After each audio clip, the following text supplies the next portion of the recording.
The committee will come to order. The chair notes the presence of a quorum pursuant to committee rules. Members of the committee may submit written opening statements for the record.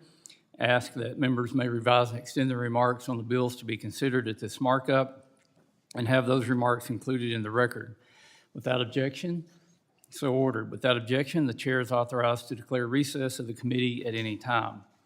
Pursuant to Committee Rule 3I, the chair announces that he may postpone further proceedings today on the question of approving any measure or matter adopting an amendment on which a recorded vote is ordered.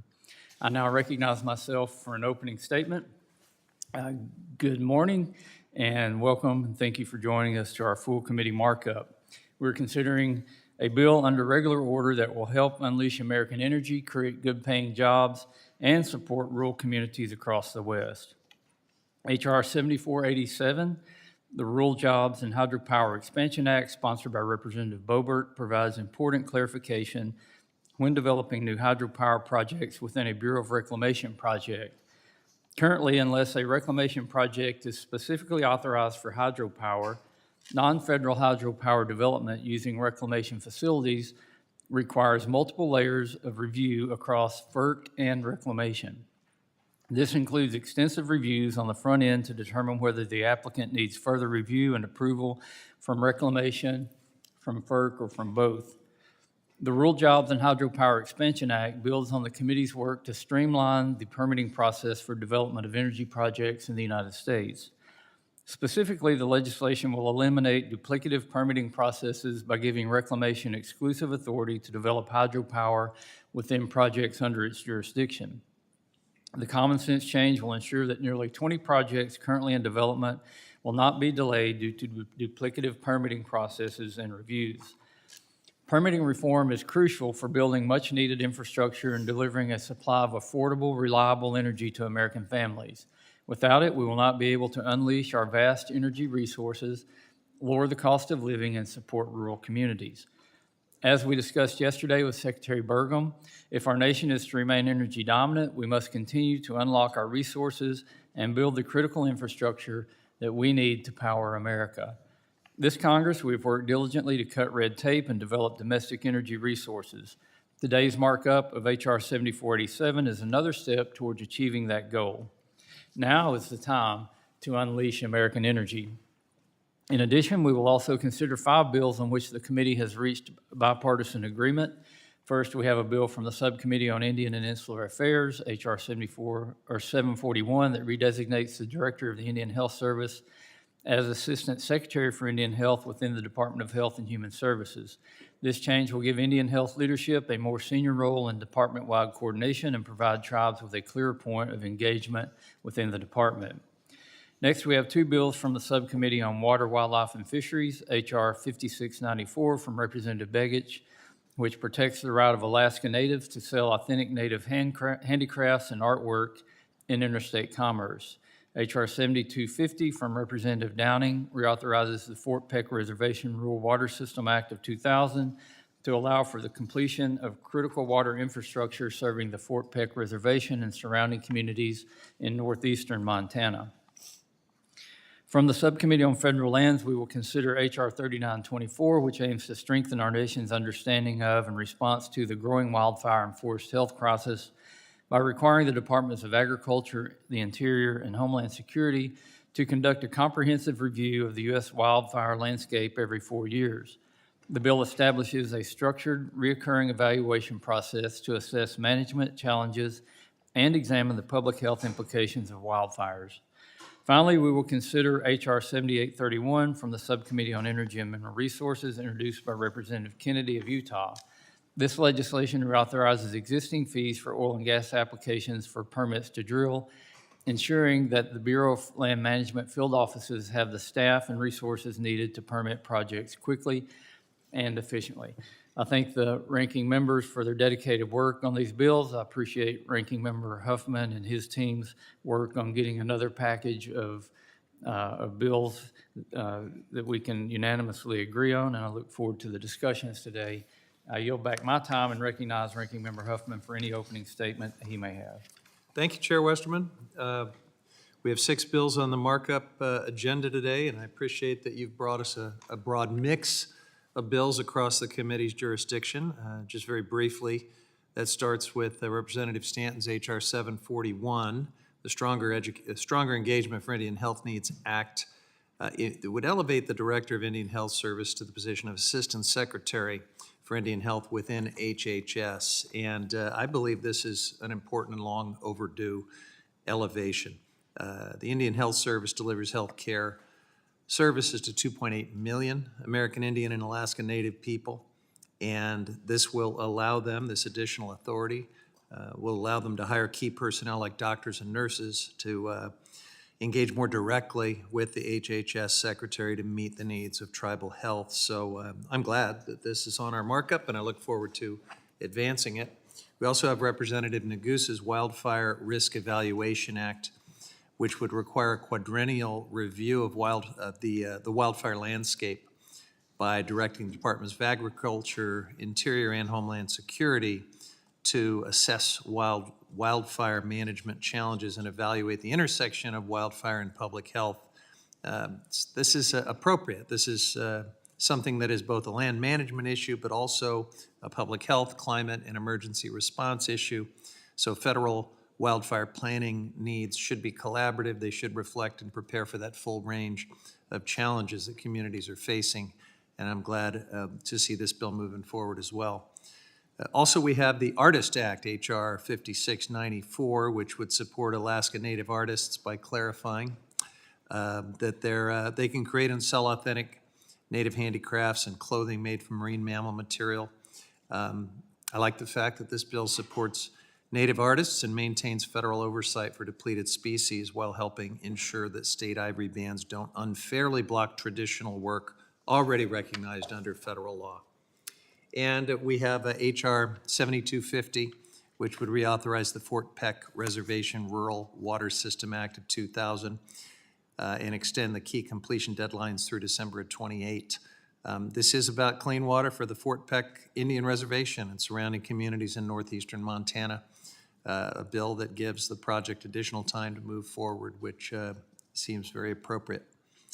And then we have H.R. 7831, the License to Drill Act, which would extend BLM's authority to collect applications for drilling permits and fees through 2037. Those fees help BLM process drilling permits, conduct inspections, and carry out environmental review and compliance work for oil and gas development on public lands. And the way we see it, if oil and gas operators are applying to drill on public lands, they can help pay for the staff and oversight needed here to process applications responsibly. So that brings us to the last bill, H.R. 7487, Representative Boebert's Rural Jobs and Hydropower Expansion Act. Let me just start by saying I like hydropower. We support hydropower. We want to see it improved and expanded. We want to see the licensing process streamlined and improved wherever that is possible, but we should be able to do that without eliminating longstanding core safeguards in the permitting process for tribes and our environment. And unfortunately, as it's currently drafted, I believe that's what H.R. 7487 would do. Specifically, the bill would require many projects that are now subject to FERC permitting processes to instead be permitted by the Interior Department, and it would do that without requiring Interior to follow the same FERC licensing requirements that Congress has very carefully and specifically put in place under the Federal Power Act for important reasons, to protect tribes, public lands, fish, wildlife, and recreation. FERC currently oversees most non-federal hydropower development in the U.S. through a licensing process that Congress has exhaustively debated and amended under the Federal Power Act. And we'll talk more about this in detail in just a bit, but I just want to note that Congress included all these protections for very important reasons, and if we're going to move this authority over to the Department of Interior, those protections should be moved and reincorporated as you do that. Poorly planned hydropower projects or projects operated by unscrupulous private developers can shape watersheds for decades. They can greatly affect tribes' recreation, fish passage, and fish and wildlife. So we need to be careful to get this right, and I look forward to further discussion. I yield back. Thank you, Ranking Member Huffman. Pursuant to the markup notice, it is now in order to consider H.R. 7487, the Rural Jobs and Hydropower Expansion Act. Without objection, the bill will be considered as read and open to amendment at any point. Does any member wish to be recognized for purpose of debate on the bill? Mr. Chairman. Representative Boebert, you're recognized. Thank you, Mr. Chairman. Today, I urge my colleagues to support H.R. 7487, the Rural Jobs and Hydropower Expansion Act, to streamline non-federal hydropower development on Bureau of Reclamation facilities, create rural jobs, and expand clean, reliable domestic energy production. Currently, the permitting process for non-federal hydropower development on Bureau of Reclamation projects are unnecessarily complex. They fall under Reclamation's lease of power privilege contract, a federal energy regulatory commission license, or in many cases, both. If a reclamation project was authorized for federal hydropower development, non-federal developers must obtain a lease of power privilege. However, if the project was not, current law places it under FERC's jurisdiction.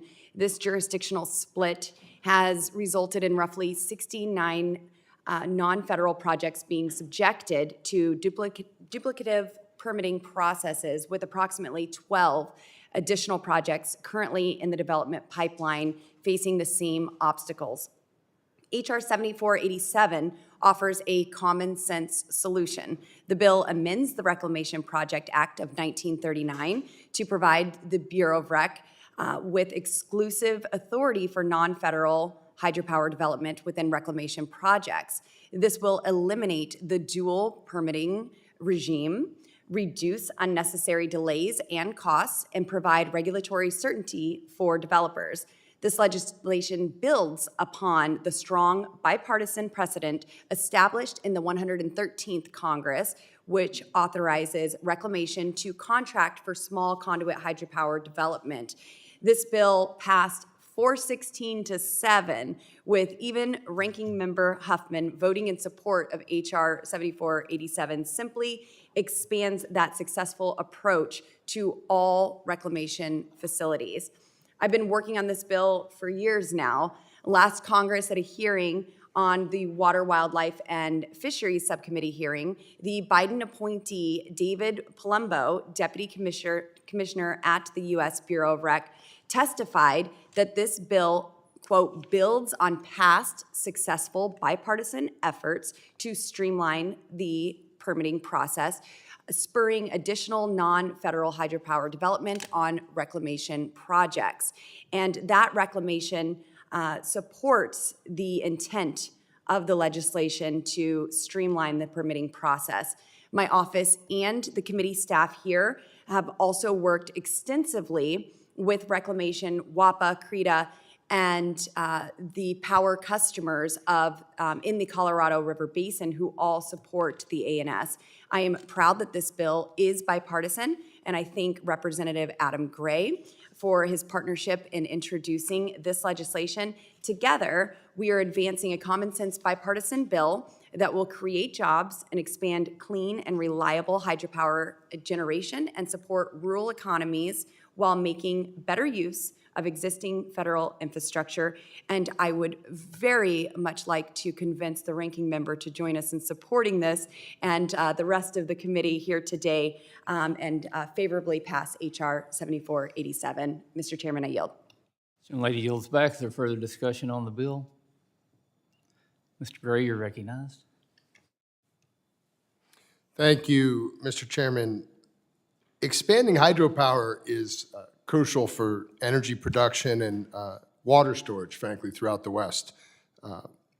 Despite what seems to be bipartisan agreement or consensus this Congress around domestic energy production, the federal permitting process, I've joined on the SPEED Act, Mr. Chairman, and some of the other efforts to move things along. The federal permitting process for hydropower remains unnecessarily slow, costly, and dysfunctional. This is exactly why I joined Congresswoman Boebert in introducing the Rural Jobs and Hydropower Expansion Act. Currently, the Federal Energy Regulatory Commission permitting and relicensing process is a nightmare to navigate. Projects can spend more than a decade waiting to move through the process, often dealing with duplicative studies, new and unrealistic requirements, and endless delays, driving up costs for water operators and ratepayers. In my district, there are several major hydropower relicensing efforts underway before FERC, many of which are submitting applications for relicensing under a Biden-era rule due to the administration's inability to update the Clean Water Act Section 401. These districts have dealt with burdensome state and federal relicensing requirements that consume enormous amounts of time and enormous amounts of resources. They aren't trying to build something new and untested. In fact, they have responsibly operated these facilities for over 100 years, while delivering affordable electricity, irrigation water, recreational opportunities, and environmental stewardship for our community. Yet the current FERC process punishes these operators with uncertainty and delay. It takes over 10 years to prepare and secure approvals, projects become more expensive, and investments in our environment are postponed. If we're serious about increasing our water supply and our energy reliability, we cannot continue to allow projects to be held up by these types of processes. Delivering water and generating hydropower is dependent on finding workable solutions between federal agencies and operators. This is not about eliminating environmental review. It's about making the process efficient and predictable.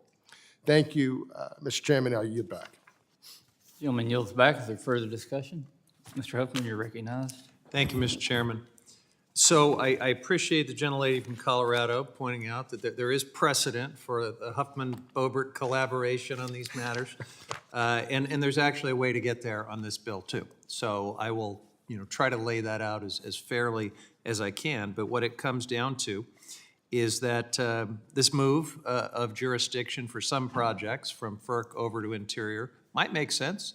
I'm open to that possibility, but if you're gonna move all of that authority from FERC to Interior, you need to move the safeguards that have been built over many years along with it.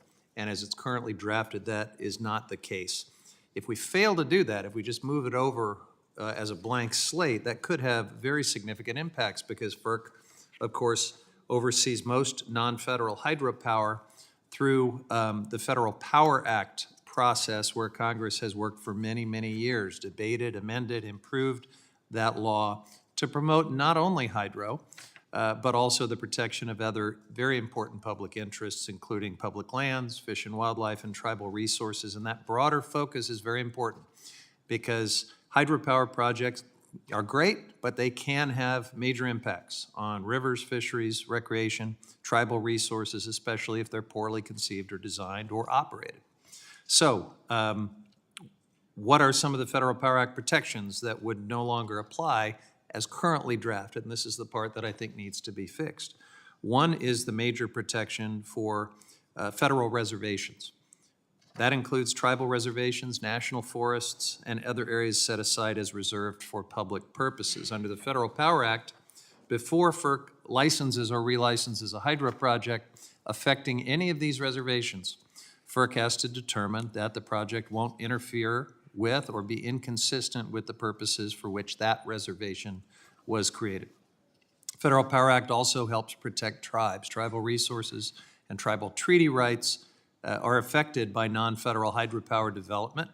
And so we give tribes and federal agencies with trust and resource responsibilities a formal role in shaping hydropower license conditions. Unfortunately, I think we all know there's a long history of poorly conceived hydro projects damaging tribal trust lands, rivers, fisheries, and cultural resources as well. And that's why the FERC process has been updated over the years to help ensure tribal interests are considered and respected during the licensing process. Federal Power Act also includes specific protections for public recreation and fish and wildlife that would no longer apply to projects under this legislation as drafted. But under FERC, the agency is directed to give equal consideration to recreational opportunities, fish and wildlife, and other environmental values affected by a hydro project. And in certain cases, FERC must consider recommendations from federal and state fish and wildlife agencies and include license conditions to protect and mitigate damage to fish and wildlife affected by the project. So those requirements give federal land and resource managers important tools to protect these values. These and other protections embedded in the FERC process are enforceable safeguards that Congress has put in place for very important reasons over the years. I'm not necessarily against the direction of this bill, but we do need to keep working together, and I will give you a chance to do that with an amendment here in a moment to make sure that those safeguards are transferred along with the jurisdiction and authority. And with that, I yield back. Gentleman yields back. Is there further discussion on the bill? Mr. Chair. Mr. Stauber, you're recognized. Thank you very much, Mr. Chair. I rise in strong support of Representative Boebert's bill. I want to congratulate Representative Gray for this bipartisan effort. This is a very, very good piece of legislation. The duplicative reviews that continuously go on. We need to get this hydropower, this energy online. We're going to need this energy. And you have two members on the opposite side of the aisle that can agree on this. I think this is a very good bill. It streamlines the permitting and project reviews. It puts one federal agency in charge, and it does not bypass any permitting or project reviews. All covered project would still need to go through the extensive project and permitting reviews by the Bureau of Reclamation.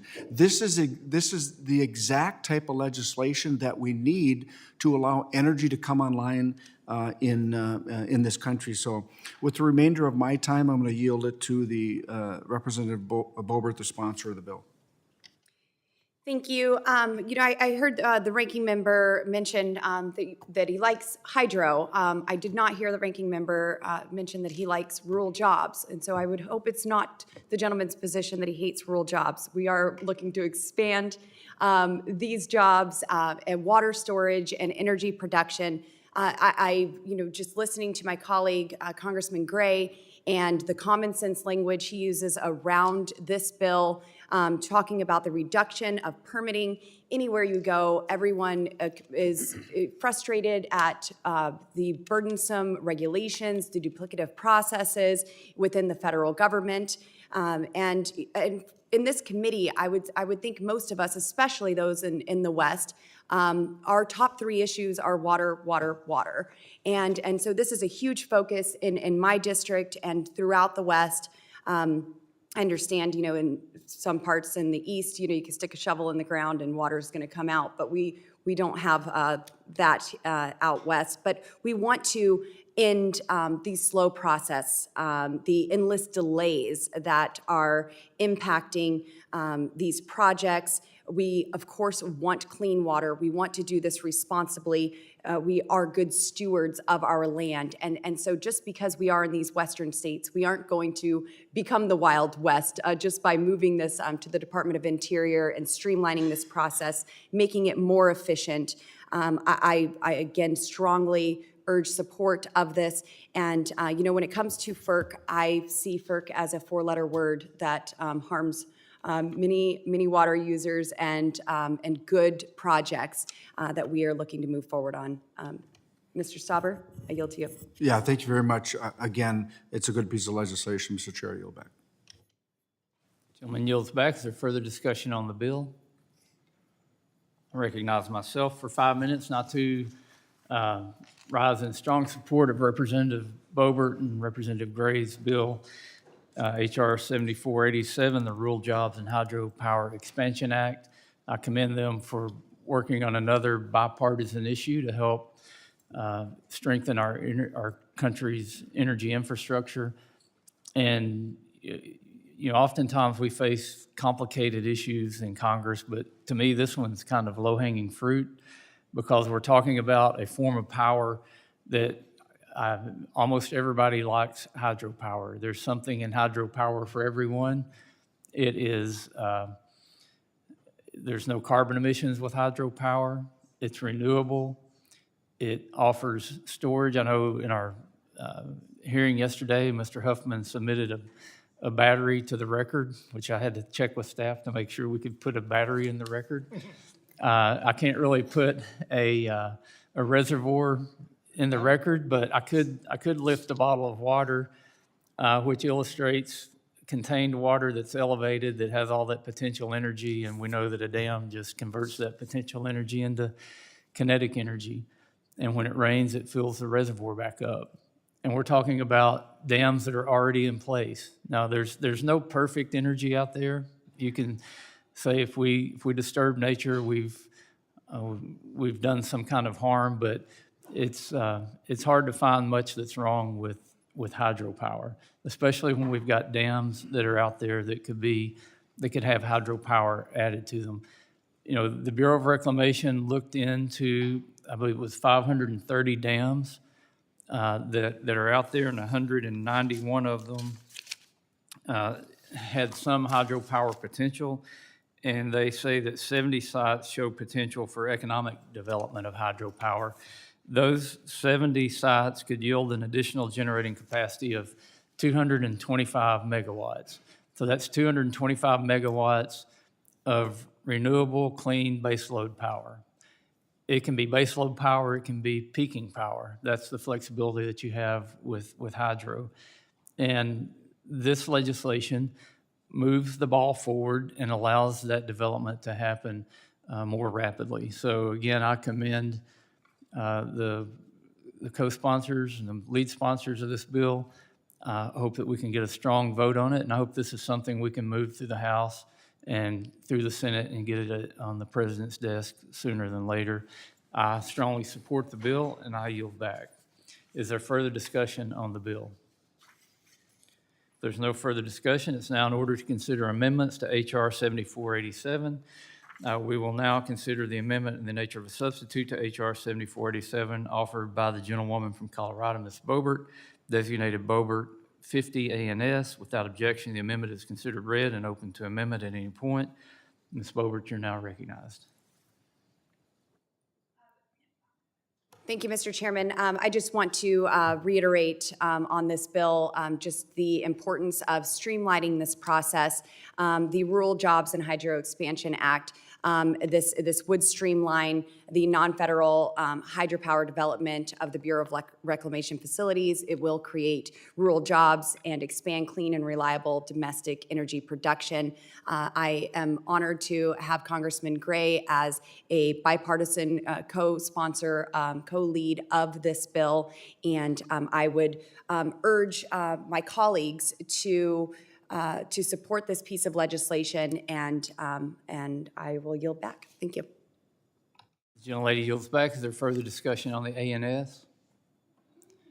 I recognize myself. I do support the amendment in the nature of a substitute to H.R. 7487. It contains technical and clarifying changes to the bill identified through the technical assistance process with reclamation. I urge my colleagues to support the ANS, and I yield back. Is there any further discussion on the ANS?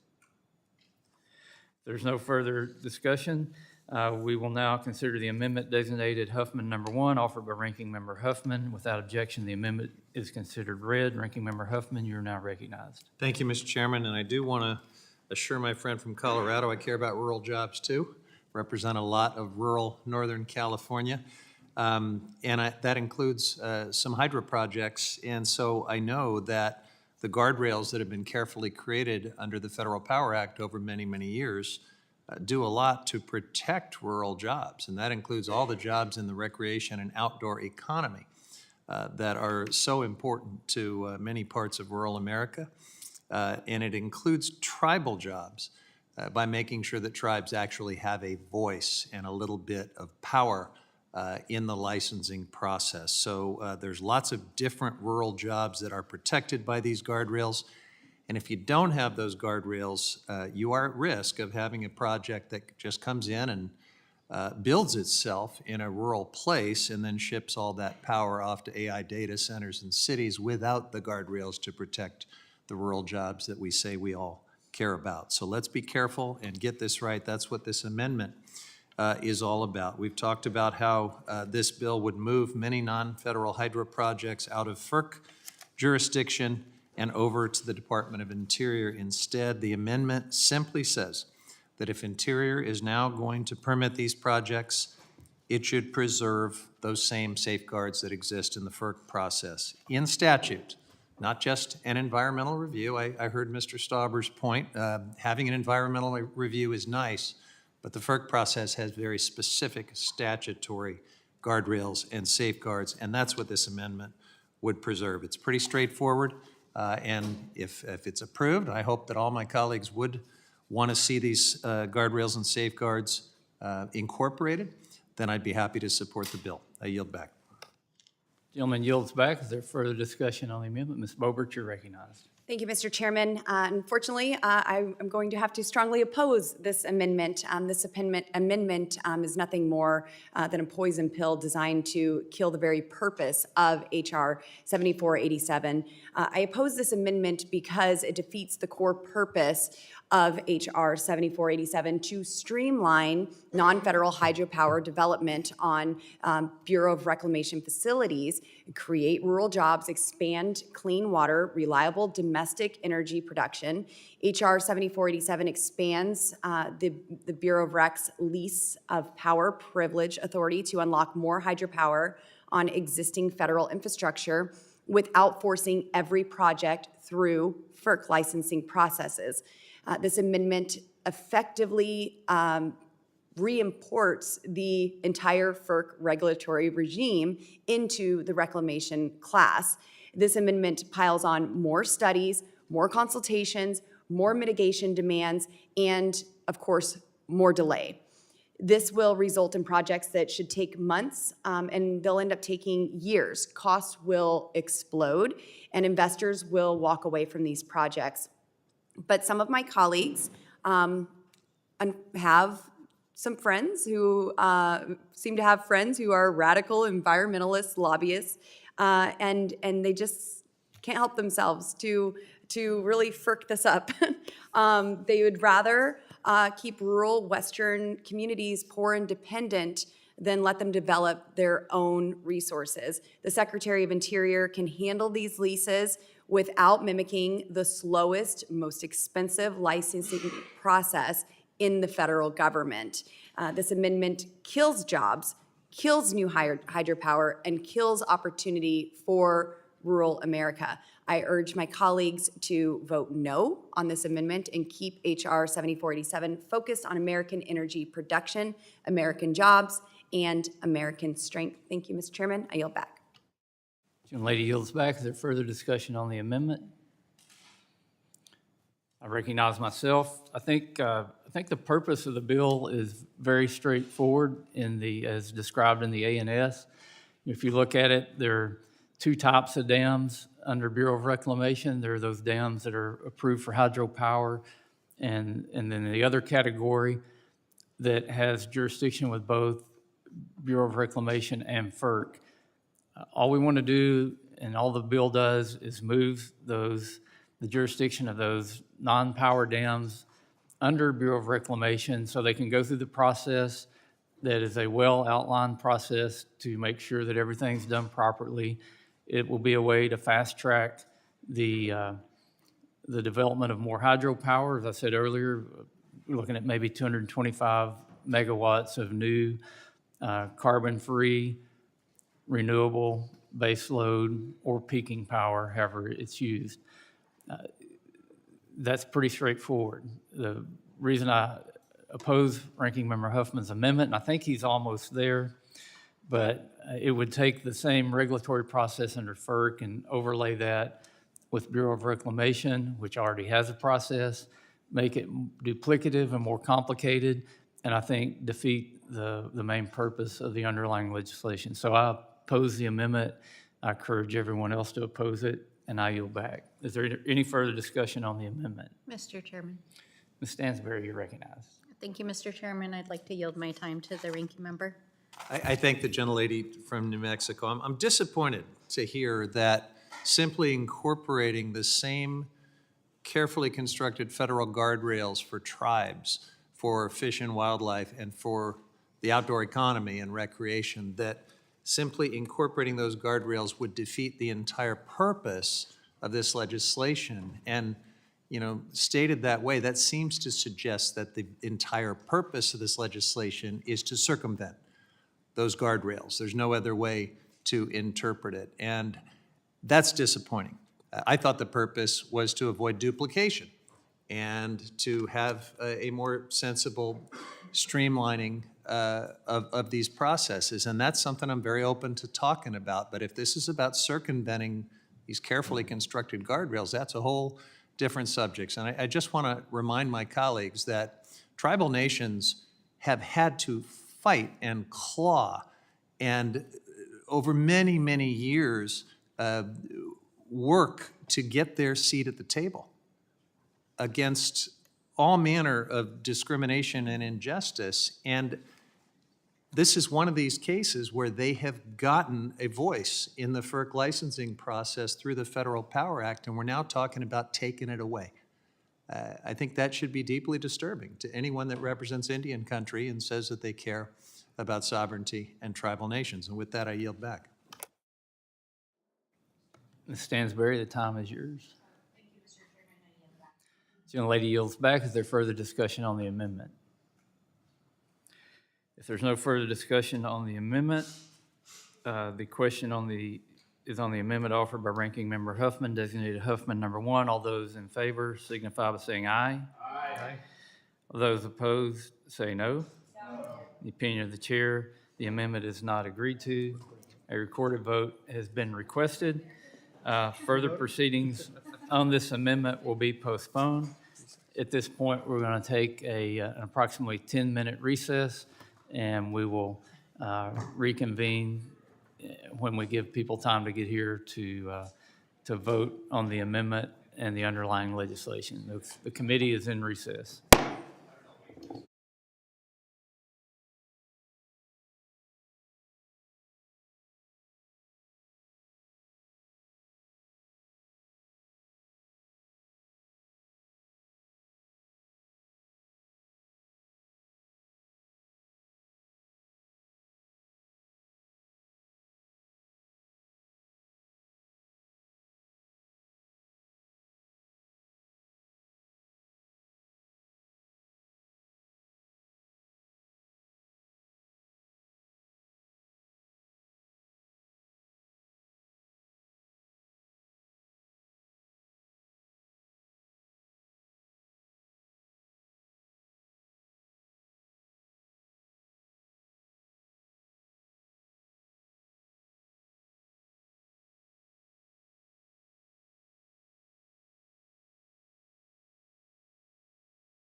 Yeah.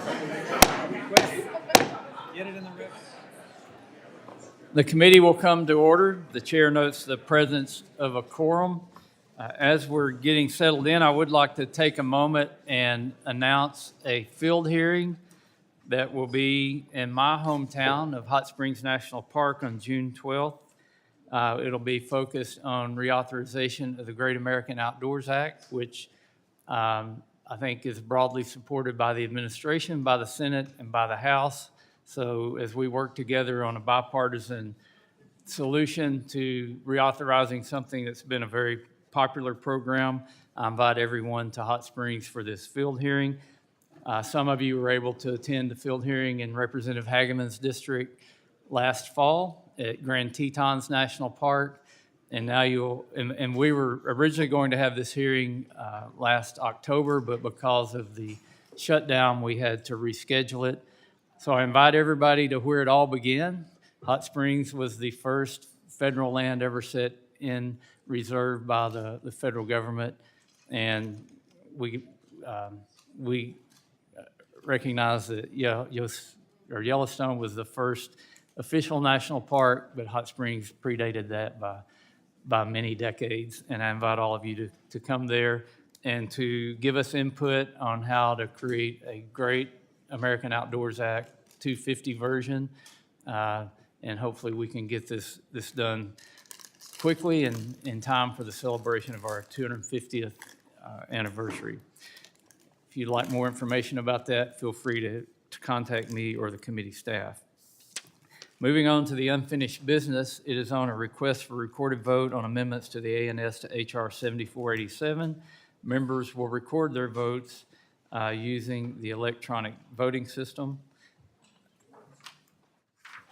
The question is on the amendment to the ANS to HR 7487 offered by Ranking Member Huffman, designated Huffman number 1, on which the noes prevail by voice vote. The clerk will open the vote.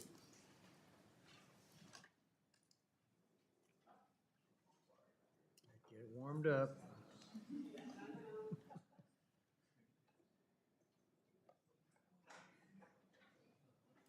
There it is.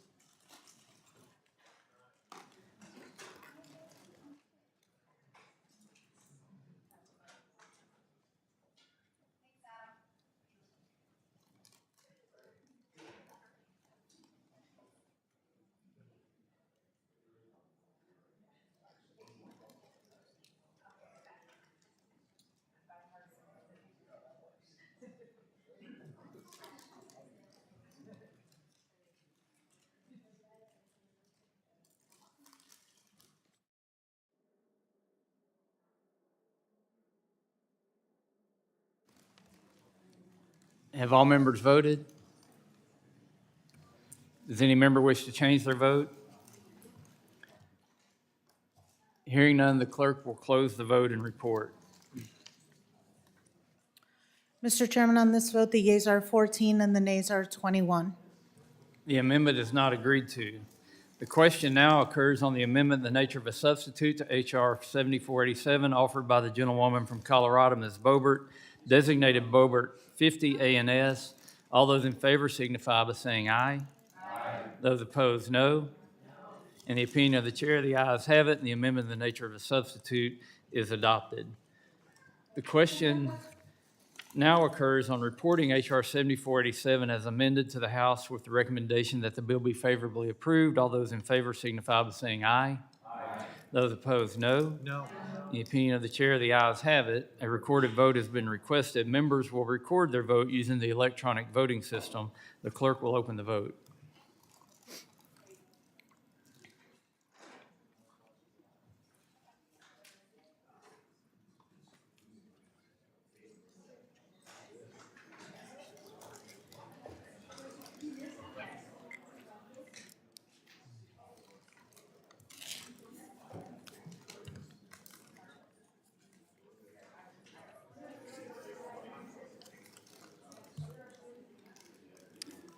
Have all members voted? Does any member wish to change their vote? The clerk will close the vote and report. Mr. Chairman, on this vote, the yeas are 21 and the nays are 14. The bill as amended is reported to the House with the recommendation that it be favorably approved. Without objection, the motion to reconsider is laid on the table.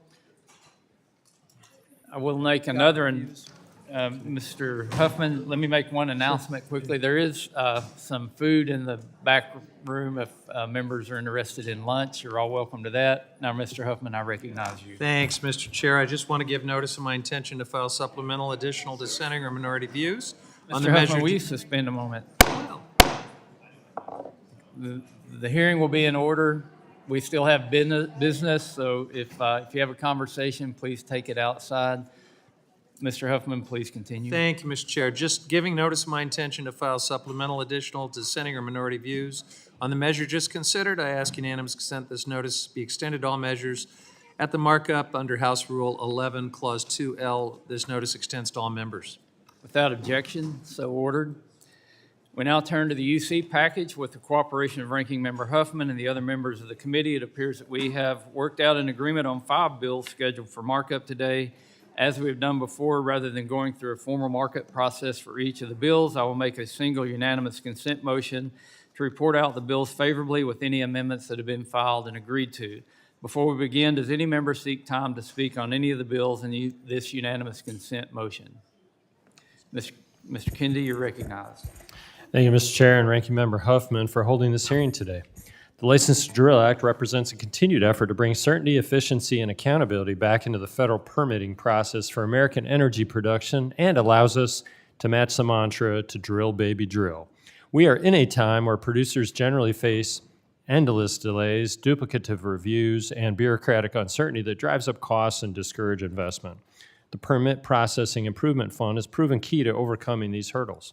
By reauthorizing this fund, this legislation helps ensure agencies actually have the staffing and resources necessary to process permits in a timely and predictable manner.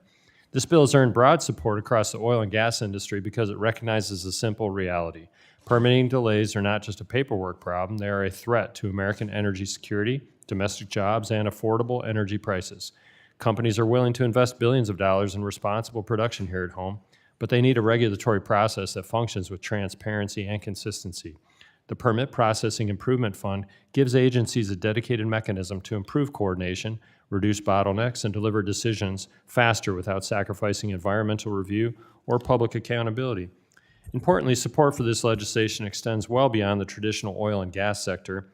Other energy industries are watching closely because they understand that permitting reform is essential if the United States is serious about energy dominance and supply chain security. Efficient permitting benefits every sector that depends on federal approvals to build, produce, and compete globally. Once again, Mr. Chair, this slate of bills we have considered today reflect that if you want good bipartisan policy in a committee that actually does real work, then look to the Natural Resources Committee.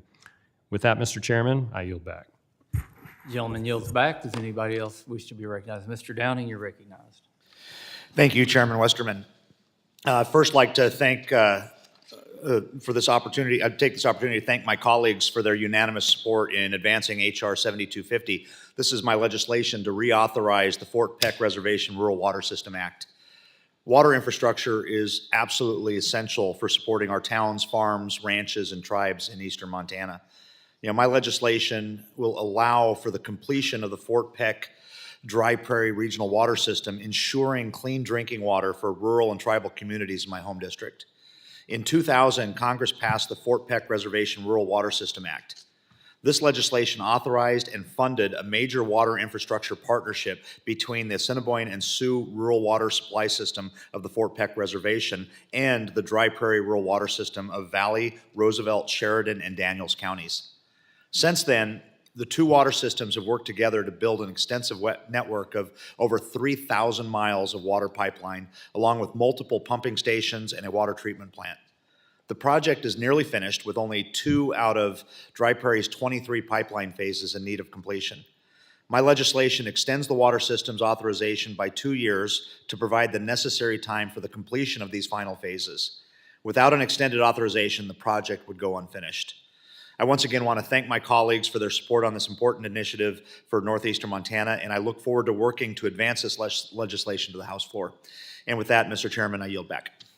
Gentleman yields back. Is there anybody else seek recognition to speak on one of the UC bills?